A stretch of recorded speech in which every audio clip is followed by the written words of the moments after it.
The 2027 Ram Power Wagon just answered a question its own buyers have been asking for 20 years. Can it finally have the Cummins diesel? For the first time ever, the answer is yes. Under that hood now sits a 6.7-liter Cummins turbo diesel, making 430 horsepower and 1,075 pound-feet of torque. That is best in class, and roughly 2.5 times the pulling power of the gas V8 it replaces. And the payoff is enormous.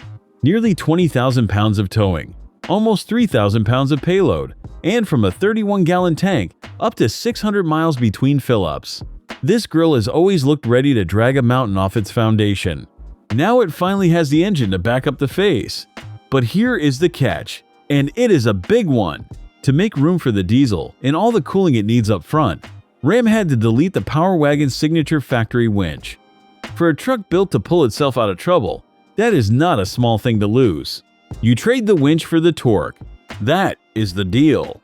If choices like that are your idea of a good time, subscribe and stick around. So the diesel Power Wagon people begged for is finally here. It just quietly gave up the one thing that made a Power Wagon,